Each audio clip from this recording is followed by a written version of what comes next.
Right now, buy new carpet at the Home Depot and the installation in your whole house is on the house, as in free. So, let's cover more rooms with the same budget. Free installation will do wall-to-wall wonders with your wallet. Call 1-855-MEASURE to schedule an in-home measure or visit a store to get started. Let's do this. New carpet, free installation. More saving, more doing. Valid on basic installation through July 22nd. Minimum $1,500 purchase of carpet and pad. Varies by market, U.S. only. One of them came to me and he says, I see it, you have it, I don't have the heart to tell them. And that's when I knew I had a problem. Wow. If the preachers wouldn't tell it,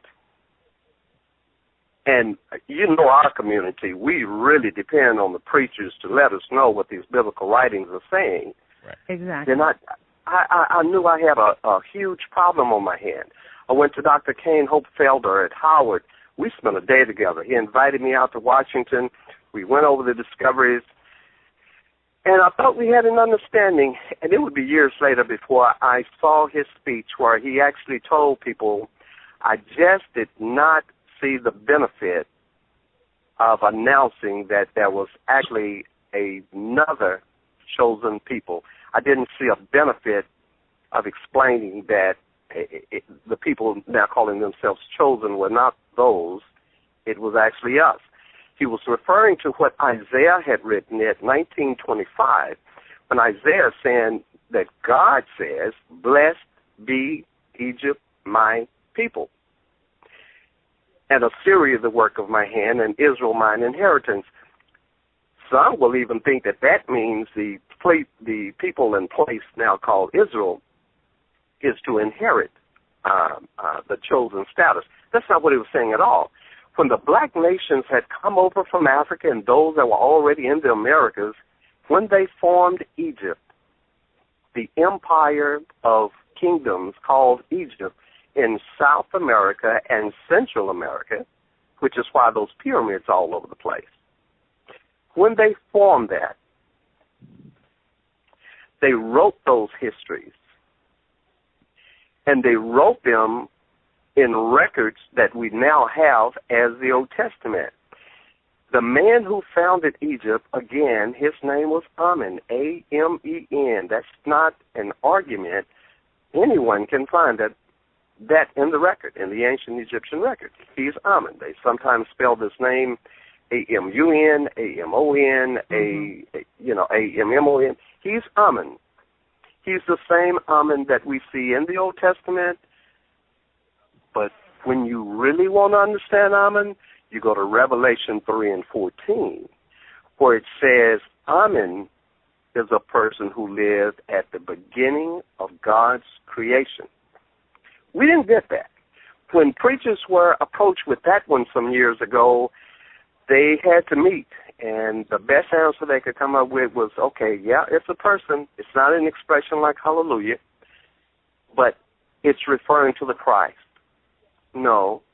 When ancient Egypt wrote its history, Amen was the founder. He is at the beginning of that creation of Egypt.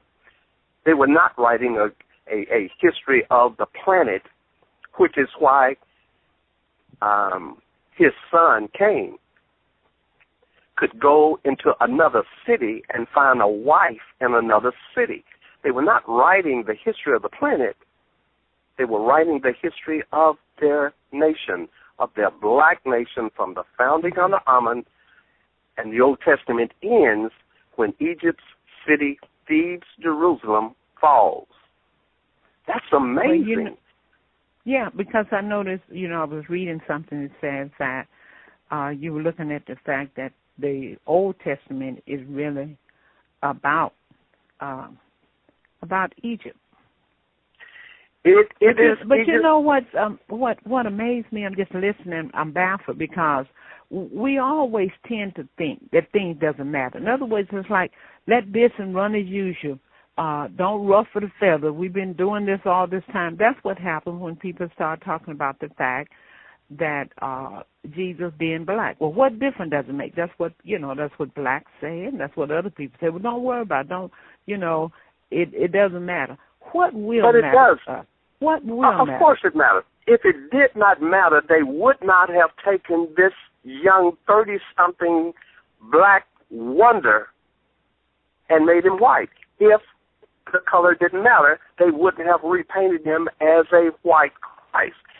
He's black. He's in a place where West Africa had come over all the time using a current. It's called the equatorial current that runs from West Africa to South America. You can throw a bottle in that current, and it's going to bring it over here. When you go into the records of even the 1300 ADs from West Africa, you will see the account of this king who sent over 400 ships, well-known account by now. Mm-hmm. Ivan Van Sertima wrote about it. Basil Davidson wrote about it. Dr. Van Sertima, peace be unto him, actually quotes Basil Davidson's usage of that and the earlier record. Right. He sent 4 ships. Let me give our number out. Those who listen, you can call us at 310-928-7733, 310-928-7733, or you can email us here at innerlightradio@yahoo.com. That's INNER, innerlightradio@yahoo.com. I tell you, this is really information that we need. You know, Mr. Butler, I believe that we lag so far behind because of the knowledge that we don't have. Professor Tate wrote a book talking about the Bible and history. And she was saying that the same scriptures in the Bible that empower other people tend to de-empower us. In other words, like we're reading the same Bible, we're getting something different. And now I can understand what she's saying based on what you're saying. We're getting something different because we get locked into what's been passed down to us. And somehow we are afraid to ruffle the feathers. Why are we so afraid of the Bible? Well, you know, I've been doing this for some years now, bringing the discoveries to different groups. On Facebook, we're very active there. But the word is getting out. One of the hardest groups that want to attack the discoveries say, well, you know, you cling to the Old Testament. You really think the Old Testament is a worthy record, and we think it's the white man's book that was used to enslave us, and we, you know, they just want to just spit on it. What I tell them is, what I tell them is the Old Testament is our own record. We wrote it. Now, just because somebody else gets it and then tries to edit it and change some things, they still left the record there. This is the most complete black history on the planet. The most complete. Testament. The Old Testament is covering more than 15,000 years of history, of black history, and it's about black history in the Americas. That's why it keeps talking about corn. Corn was only in the Americas in ancient times. When people say, well, no, you misunderstand. The English just used the word corn, and they really meant other grain. No, when you go into those Old Testament narratives, it will actually name corn with barley, with wheat, and the other ones. When you look into the words, the old words that the English translations are interpreted from, you'll find different words for these different grains. When you go into ancient Egypt, when you look on Hatshepsut's temple, there is the American corn, the yellow corn in the green husk. When you read the Old Testament, it says the green ears of corn in its husk. When Christ is accused of blaspheming the Sabbath, it's because his disciples are picking corn and taking it and rubbing it in their hands and eating it. When Christ is at the woman at the well in Samaria, and he's telling them about the harvest season coming, and he tells them, you know it's harvest time when the corn turns white, you know, that white silk that comes out of, we're talking corn. We're in a land of corn. When David says, I kill bears and lions to protect my father's flock, what bear wears his hide in a desert place like the place now being called the Middle East? We got massive grapes during the time of Moses.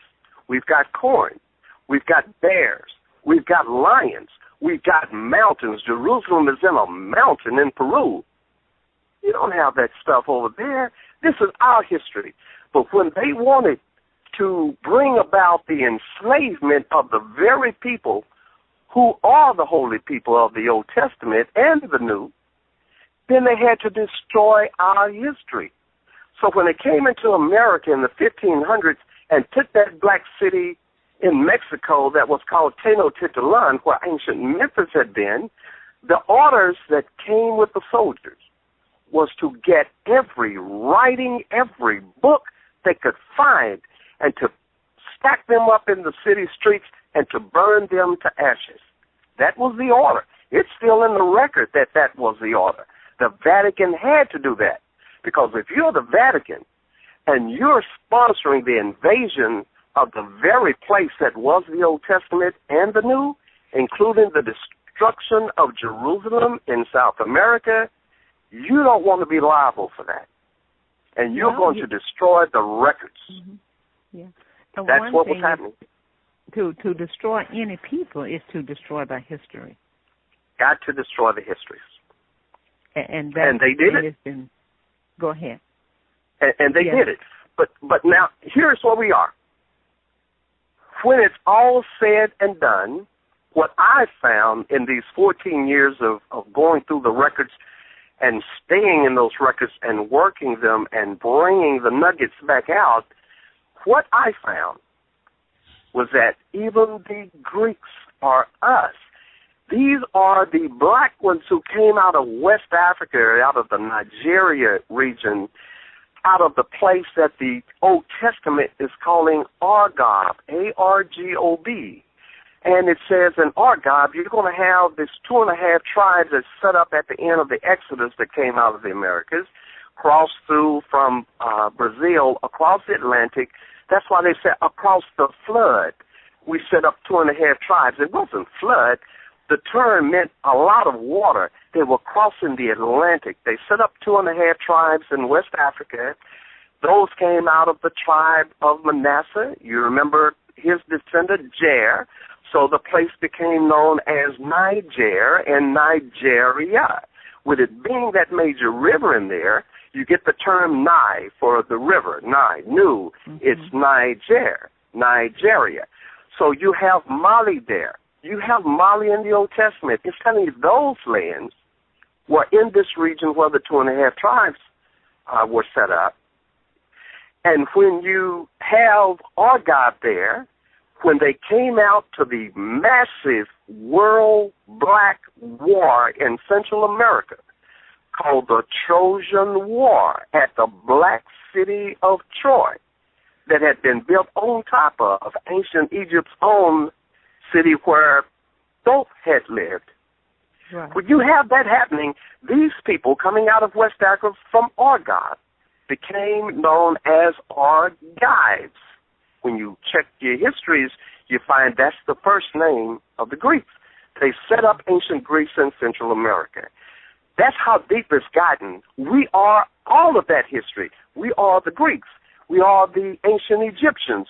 We are those shepherd kings called Hebrews. We are all of those. We are not the Jews. When Babylon came in and eventually destroyed the cities of the black cities in Central America, they still wanted to harvest the food and the mine resources. They brought in a new people. Now we got Jewish people that were coming in, put into these cities to repopulate them. Mm-hmm. And now the mixture and confusion comes in.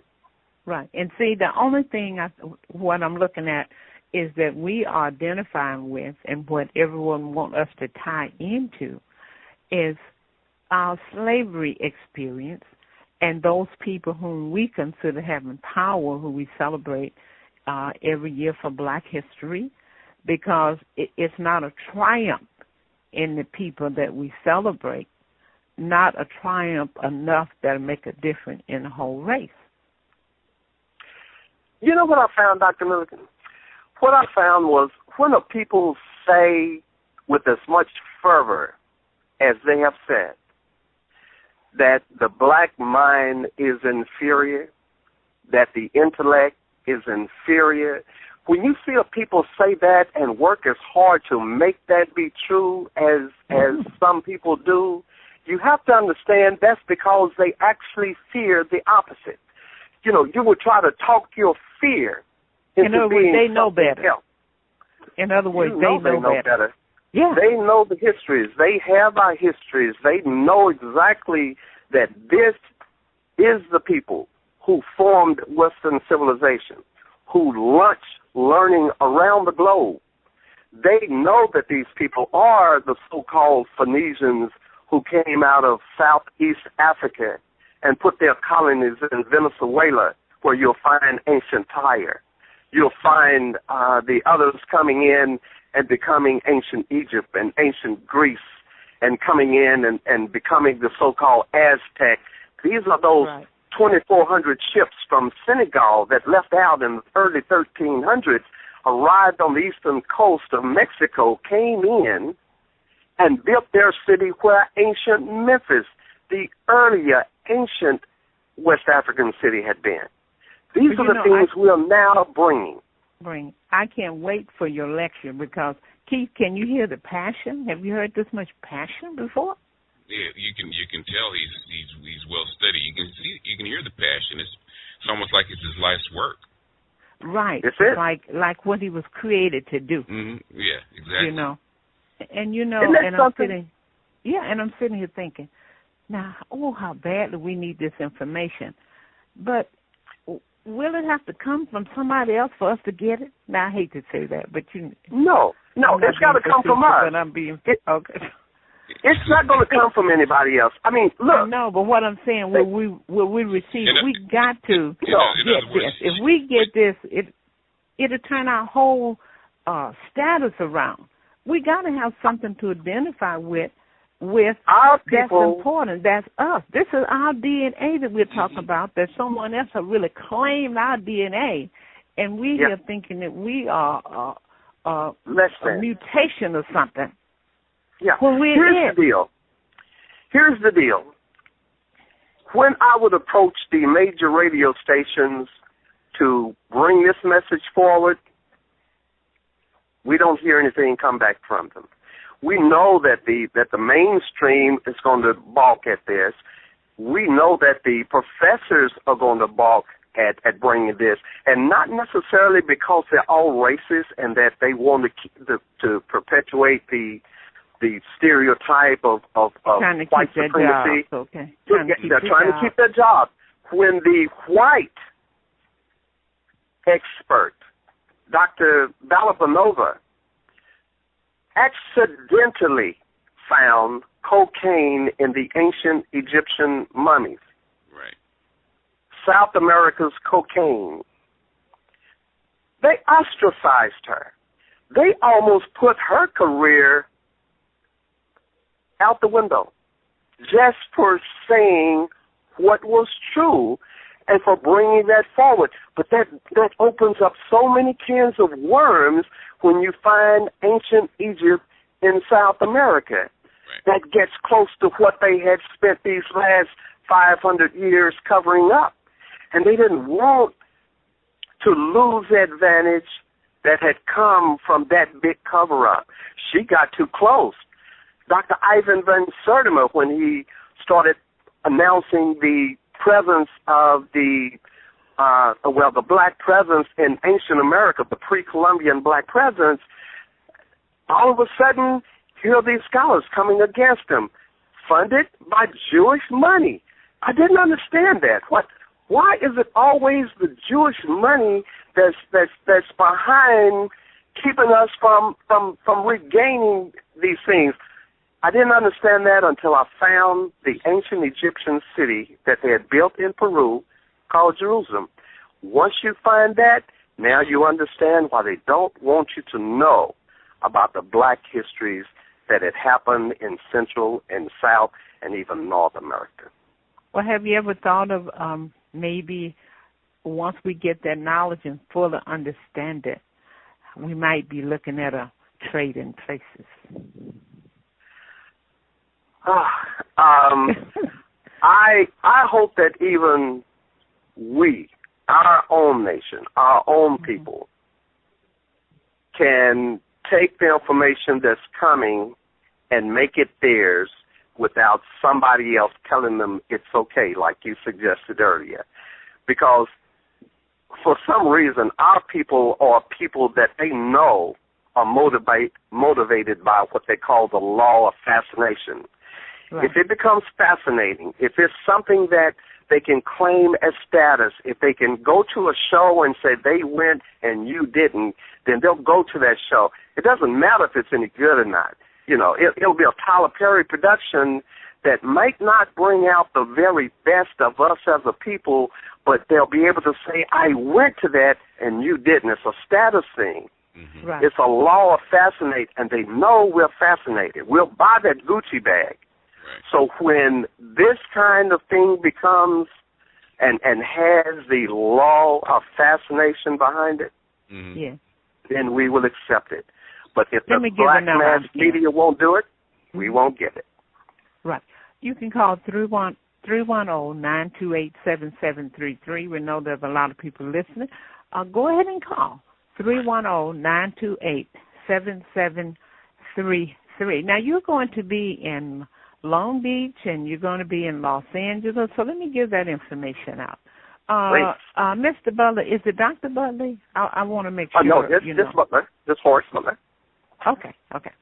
He's going to be at Holiday Inn Long Beach Airport in the Sunset Ballroom. That's 2640 North Lakewood Boulevard. That's Long Beach, California. And you're going to be there, let's see here. You're going to be there. Let me find the date right quick. 3 p.m. to 6 p.m. That's going to be Sunday, April 6th. Okay. They're also scheduling a private reception, a separate event that's going to start about 6:30 or so to about 7:30 that same day. And then, of course, we'll be at the Caress Unity Center Monday. On Monday, April 7th. I will see you there.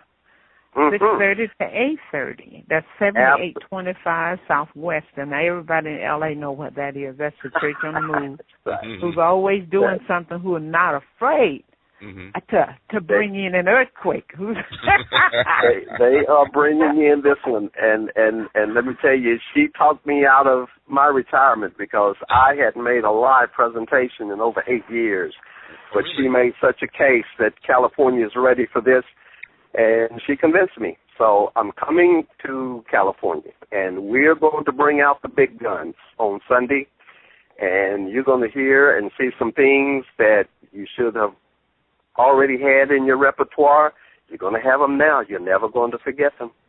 And you have your books with you called When Rocks Cry Out. You can get his book probably at any store. I know you can get it online, and there will be some books when you're here, right?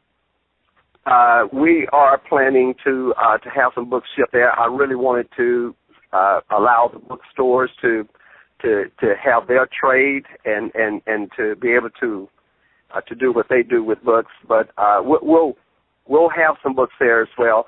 That book is produced and distributed by Ingram. It's the largest book distributor on the planet. Any bookstore can get it.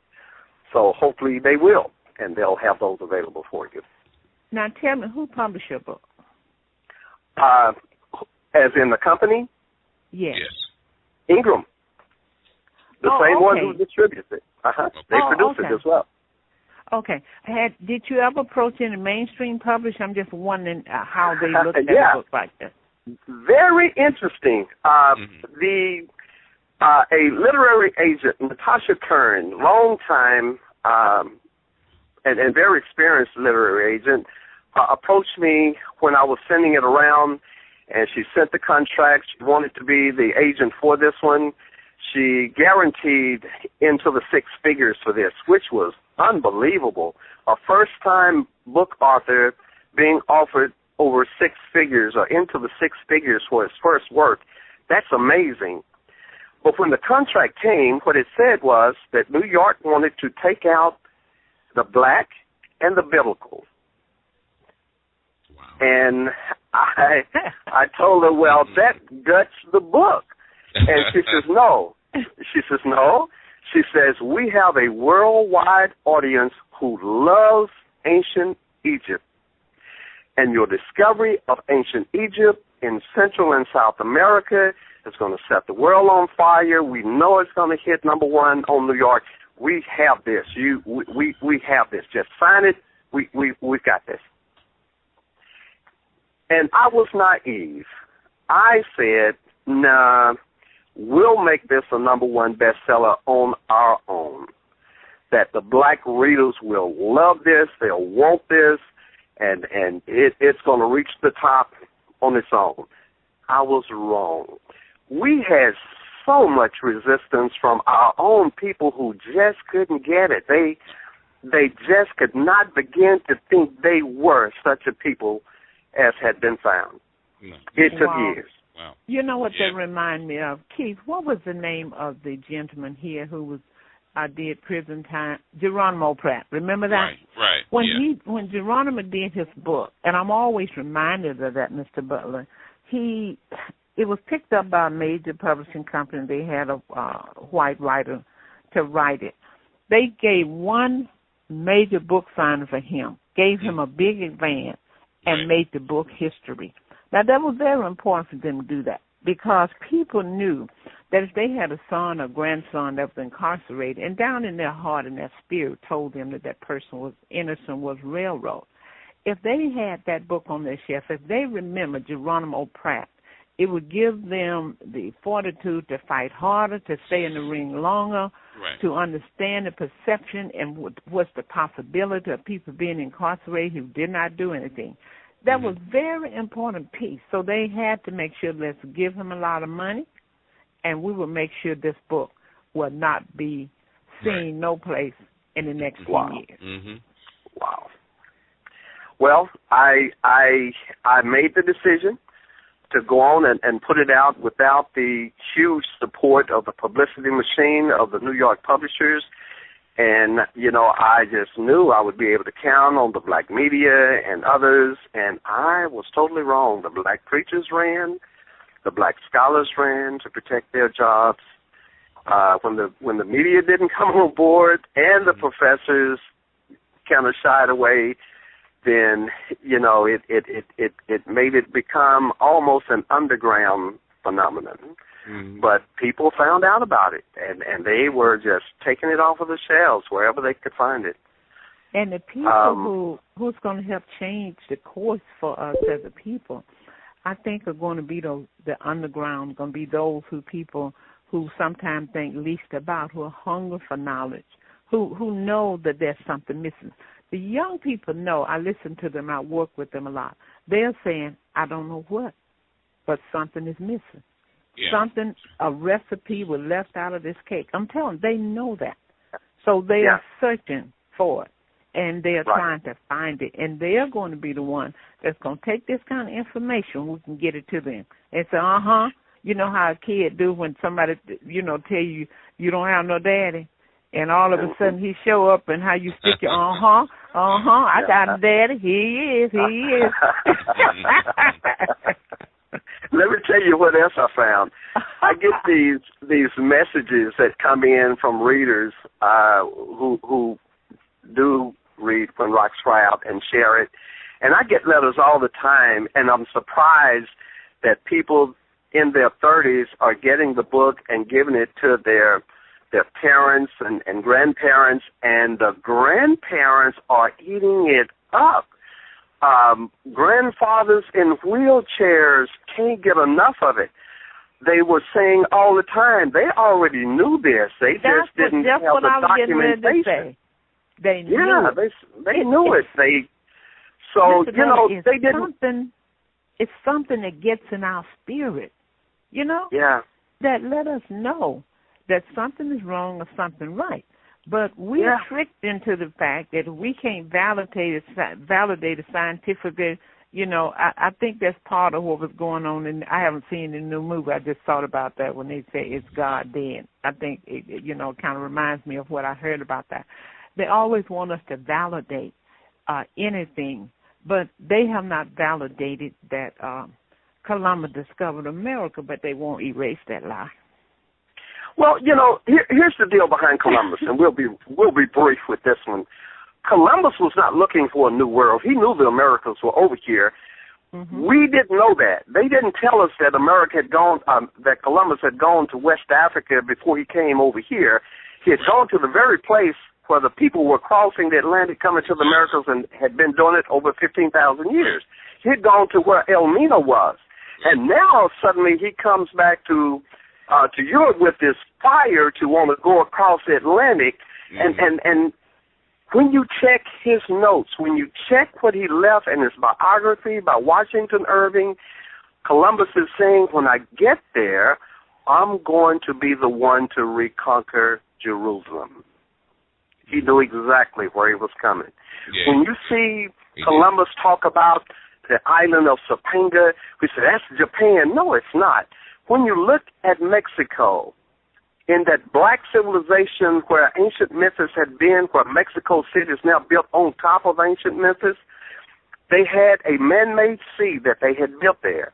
And one of the islands in there was Topanga. He knew exactly where he was going. He knew that Topanga was in the Memphis region and Jerusalem was in Peru region. When you read the chronicles of Europe invading America in the 1500s, you'll find this extraordinary thing that they write the invasion of Mexico and Peru.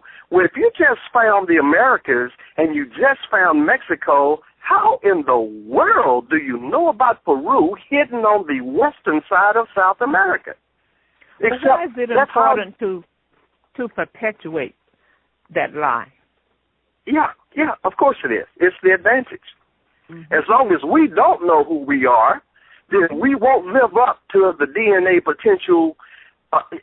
When you tell a kid that kid is the kid of a king, that kid will sometimes act a whole lot differently than a kid who really is in the throes of despair and really is kind of hopeless. And you know what? I just don't see a lot of signs that I'm really going to make it in life. So, I just kind of go through life and just find happiness where I can. When she knows the kind of potential that's in that DNA that's still in them, and DNA is not created anew, it's passed down, when you know those kings and queens and explorers and fighters and creators and inventors, when you know their DNA has been passed down and it's now in you, you'll start living up to it. It makes sense. They don't want that. Yeah, we have a message. Go ahead. We have a message from Mark Thompson, and it says, "Hi, Dr. Milligan and Keith. Can Mr. Butler share his thoughts as to what he feels the role of the black church should be today?" Oh my God, he's trying to get us put off there. No, it's okay. He's trying to get me put off there. I already been put out of some of the churches in L.A. I only have a few places I can go. Man, what you trying to do? Go ahead, Mr. Butler. Listen, briefly. Yeah. I think the black preachers know very well what their role is. I think they're dealing with it every day. They not only are the shepherds in our lives that try to help us keep hope in a place that would like us to have no hope, they have a huge job on their hands. So, I understand it when they want to not take on additional hardships. Joshua took on a hardship. Jonah did not. When they told Jonah to go and take the message to his people in his sermon, he decided to get out of Dodge. He got on that boat and got swallowed up in the Pacific by a whale, because ain't no whales in the Mediterranean. So, he was over here, and he was trying to get away. So that's what's facing the preachers now, our preachers. These things are coming back. It's not coming back because of me. It's just time. They are coming whether I'm going to be here or not. And they're going to have to deal with that, and they're going to have to use these things just the way that Christ was telling his disciples to use them. That was a new message they had when Christ came. It was new. They're going to be swallowed up too, just like Jonah, if they don't do what they're supposed to.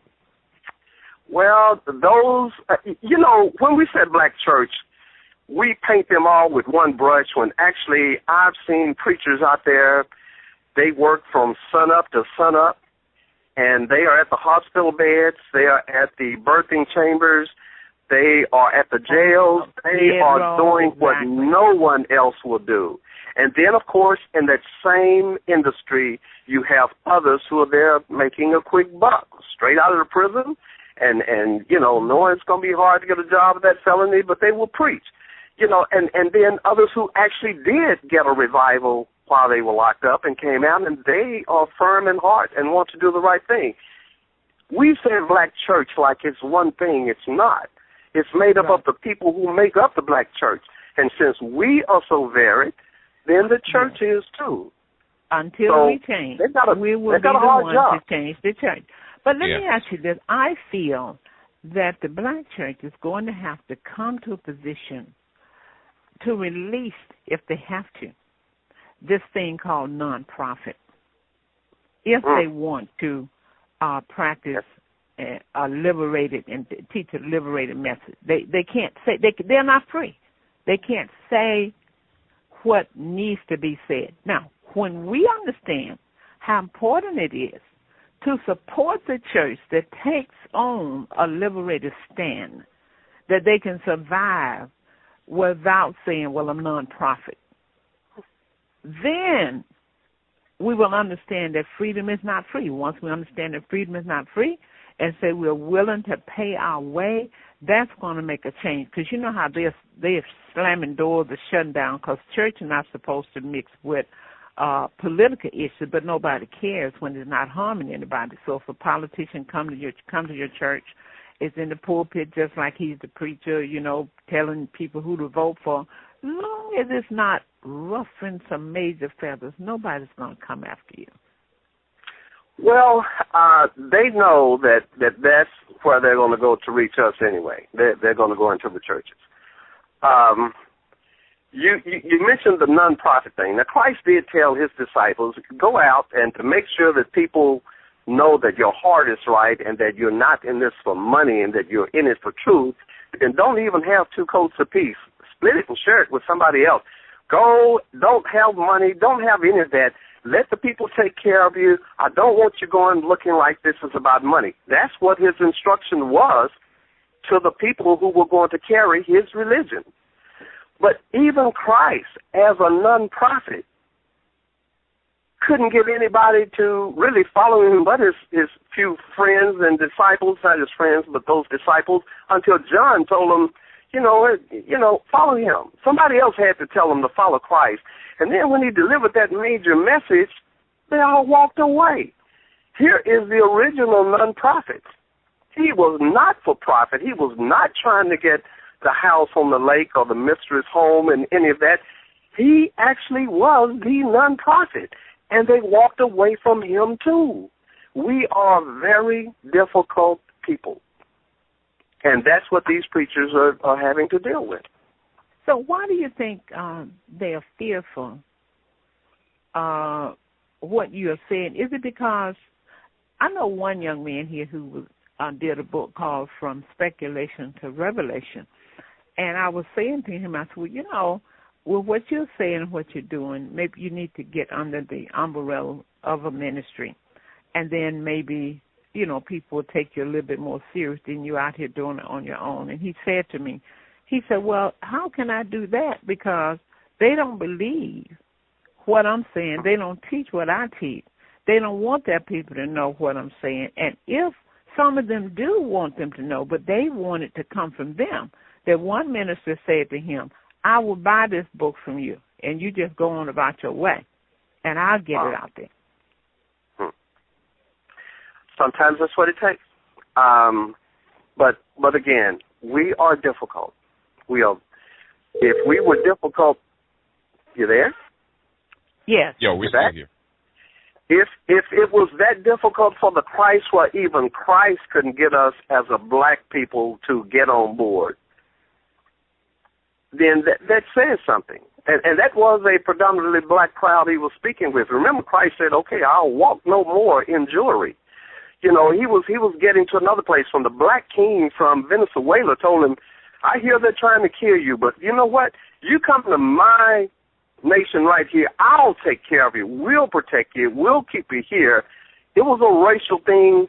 By the time Rome had come into the Americas and had taken the black city, Jerusalem, and some of those areas in South America where Antioch was, you know, now it was a huge race issue that was a part of the equation. Christ was dealing with a black audience predominantly, and he couldn't even get them on board. Now that's powerful. So now I don't feel so bad, Mr. Butler. Now I don't feel so bad. Yeah, well, you know, when you read in the Old Testament, if it really is our history, and it is, remember there is that caveat. You kill your prophets, don't you? And it's talking to us. A prophet has no honor in his own land. No honor in his own home, but it also says you kill your prophets, and they do. They stone their prophets. Still do. I said we kill our prophets. Yeah, so we still do. Wow. Those, you can still have time to call, 310-928-7733, 310-928-7733. And again, Mr. Butler, the author of the best-selling book, When Rocks Cry Out. He will be in Long Beach, California. That's neighboring city to Los Angeles. He will be at the Holiday Inn Long Beach Airport in the Sunset Ballroom. That's the 6th. That's this coming Sunday from 3 p.m. to 6 p.m. And he will have a private reception from 6:30 to 7:30. And on Monday night, he's going to be at the famous, the renowned Christ Unity Center. That's at 7825 South Western Avenue in Los Angeles. So you definitely want to be there. You want to make sure that you attend one of these events. Right. The one for Sunday, the tickets are $25. Let me see if I see a number here. I do see a number for you to call for Christ Unity. The tickets there, well, it's a donation. The donation is $15. You can call 323-759-7567. 323-759-7567. And I tell you, that's nothing to pay to get this kind of information. But information is what really sets you free, which takes you to the next level. And I tell people all the time, buy the books, read, get knowledge, because of what others have written have changed their life for a lot of people. We need to find something to identify with that can take us to our highs. Yeah. You were talking about identity, Mr. Butler, and I was thinking about when I was growing up. My father, they all owned land. It came down through the family. So even today in our family, you hear somebody say, well, you can't do that. You can't act like that. You're a hunter. We tied into the name, Hunter. That meant something. Yes, and my father said to me, as a young girl, he said, you are a genius. Well, I really am. Here I am, a genius. Why? Because that's what I was told. Exactly. And I believed my father. I believed everything he said. So when he said I was a genius, why would I not believe that? And it happens just opposite. When people tell you you are nothing, you know, when you're living in a place that wants you to be nothing and they keep portraying you as nothing, when they show black on black crime, understanding that white on white crime is as severe as black on black crime, when now, they put that message out there, black on black crime, to make you feel like, you know what, you're so nothing that even you kill you. But what they were leaving out is that most whites are killed by other whites. You explode out on who you live among. Most Chinese are killed by other Chinese. Most Mexican probably are killed by or the Mexicans, that you explode in your area. So, yes, there's a black-on-black crime, but there's a white-on-white crime, a Mexican-on-Mexican.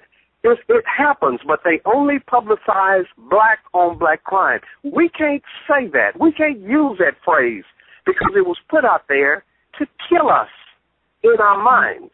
Yeah, they were doing a study, wanted to do a study on why blacks, rob each other home and blah, blah, blah. So who need a study to do that? If anybody want to rob, if you need to take a TV, you know who just left home to go to work. Yeah. They're not robbing out in your neighborhood. What kind of mess is this? You going to spend some money to look at why blacks are robbing in the black neighborhood? Because that's where they live. Mm-hmm. They saw Miss Ann going to work. They know she's not home. Right. I mean, that's crazy. Yeah. I think we have a caller. We got a call? Mm-hmm. Go ahead, caller. Caller, you still there? Yes, yeah, can you hear me? What's your name? Where are you calling from? My name is Cree, and I'm calling from San Diego, California. Okay, go ahead. Well, thank you so much for having this, for having Mr. Butler on this morning, and I definitely intend to be in Long Beach on Sunday. Wouldn't miss it. I read the book When Rocks Cry Out probably a couple of years ago, and I've been following some of the stuff that he will share with people on Facebook. And I'm not the brightest tool or the sharpest tool in the shed sometimes when it comes to this stuff. I'm totally convinced that what he has written is the biggest breakthrough in history, not just black history, for a very, very long time. Taking a lot of heat for taking that position, but I don't care. It's the truth is the truth. But I do have a question. I'm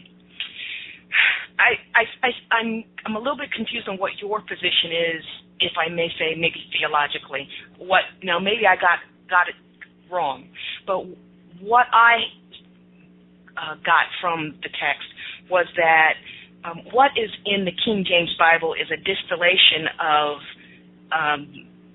history, including the belief systems of black people over tens of thousands of years, and that the worship system was not dissimilar from that a lot of Egyptologists use, which is ancestral worship. And I wasn't able to differentiate whether or not your position is that some of us believed in a God that was beyond just an ancestor, or was it just still, I wouldn't say just, is it basically that the whole Christ thing and even the deities that were historical figures and founders of civilizations in the Egyptian dynasty over in the Americas, is it a worship of that, or is there something closer to the monotheistic great Alpha and Omega? I don't know if I've made my question clear. Yeah, very clear. Were you in my bedroom this morning? Because that was exactly what I was laying there thinking about, that I was going to talk about, and then I changed my mind at the last moment. Very good question. And here's what the answer is. Since the Old Testament is giving us the black history going back to the start of Egypt under the man of Ammon, and the ancient historians say he lived about 23,000 years before the time that we call the time of Christ. Some say 15,000 years before the time of Christ. Some of the ancient writings are, I think that's where one is using a moon calendar and one is using a sun calendar, saying the same thing. Here is what I saw them write. They said that our people, our ancestors, who was advancing these ideas that became known as Western, that have become known as Western civilization, that they knew of a cosmic universal God who created the stars and the heavens and the planets and all of that. Not a person, a spirit, a spirit. And they knew this as God, but what they said was, even though we worship that God and make sacrifices to that God, our babies still die from some unseen thing, diseases. and we still have the hunger, and we still have catastrophes, natural and otherwise. The winds come and blow our villages away, and wars just kill us and raise into the middle of the night, even while we are making these sacrifices and oblations and praying to this universal God. And they said, if these things are being caused by bad spirits in a spiritual world, we need help in that spiritual world. Maybe we can talk to those who have died, who know us, who loved us, whose spirits are now in that world. Maybe they can mediate for us and stop the bad things that are happening. That's where your ancestral worship comes in. Right. It says if they turn into spirits and are now in the spiritual world, maybe we can also perpetuate offerings to them and ask them for help against the things we cannot see that may be happening in the spiritual world. So it was two things going on. They knew of the universal almighty God who created all the stars and the force, that spirit, but they also were trying to address things that were happening in the everyday life. Got it. Well said. You got it? Thank you so much. You're going to be in Long Beach Sunday? Oh, you bet. Unless the ancestors fail, say something else. Spread the word, okay? I definitely will. Thank you. Okay. Thank you. Wonderful. Yeah, that was a good question. Because I definitely, I'm telling you, throughout my life, Mr. Butler, in my family, there's some things that we do, like we keep our parents' picture in particular places when we feel like there's something that we can't get answers to. Some people say it's superstitious, but honey, I put that picture up. I said, I'm going to bed. But, Daddy. We sure do talk to our mother, don't we? When we lose our mother, don't we talk to our mother? Yes. Tell me what to do, And exactly. I wake up, I feel like everything is going to be all right. I get a sense, I'm really excited about you. Our time is about running out, but I have truly, and I would get the book. I just wished I had known about you much earlier, so I would have had an opportunity to order some books for my bookstore here. But today, we've got time. This is going to be around for a long time, God willing. Yeah. And we're just starting again. It's been 8 years since I came out publicly to speak, and let's just call it a rebirth. We're coming forward again. Well, you stuck to it when you were doing your research, and that's what it's all about. If you feel as if you have a calling on your life to do something, I'm telling you, it goes against the grain, but you have to stick with it. And Keith knows that's what I did when I came out talking about, black male and female, and talking about sexuality. Churches wanted to bury me. Blacks wanted to bury me because they said, why you got to write about the black man and black woman? We're no different. We're all the same. They only embraced that we were different, when the mainstream society say, hey, let's celebrate diversity. Let's have workshops in the workplace. And then they came to me, Mr. Butler, us is all different. I said, I'm glad somebody told you. Now you know. Yeah, there's a difference. But I had we are to human. To that. It's a war because the very thing that I talked about is what is tearing down our churches today. Nobody ever thought we would see all these sexual issues that's destroying kids, right from the church house. But they were the one who told me not to talk about it. Even my sister, once I was going to do a radio show on Sunday, what she said to me? She said, oh, yeah, that's nice. And then she stopped. She said, you're not going to be talking about sex, are you, on Sunday? I tell you. But my point is that when there's a calling on your life, when nobody else sees what you see, God didn't give it to them. So that's what I've learned. He didn't wake them up and say, do this. So you can't expect them to embrace it. But you have to do what you have to do. And I want to thank you for doing what you do. Thank you for the invitation to be on the show today. When you find Jerusalem, you can't let it go. And I'm hoping when others see it and discover it, they won't be able to let it go as well. Wow. Well, I tell you, I will see you on Monday and I'm definitely bringing people with me. Keith, you want to have a closing word? We need this. We need this kind of alternative history because if white folks can change history and write it the way they want to write it and put themselves as the heroes, how come we can't do it? How come we can't speak our truth? Well, Keith, that's why I focus so hard, Mr. Butler. I am the founder of the organization Black Writers on Tour, and we hold a conference here. In fact, our conference is coming up April 19th. And that's one of the reasons I push so hard, because to preserve our culture and our history is going to have to come through our literary works. And when other people choose not to publish us, we have to go on our own bank accounts. We have to pull on your own credit cards, go to your own credit union, or ask Muddy to help you. You got to do what you have to do to get it out there. We can't stop because somebody else saying, well, they're not going to read it.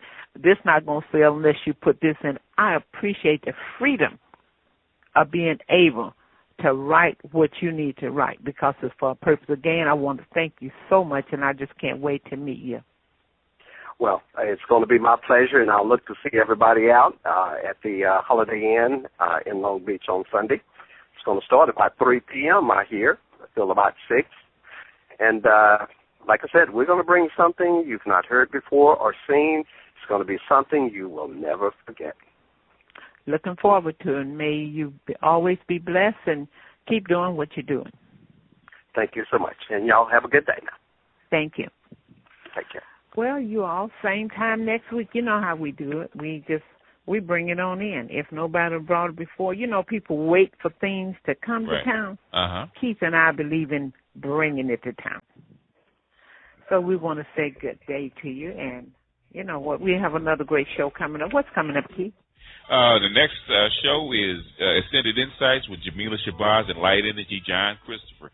And as always, something informative. Stay tuned all day. All right.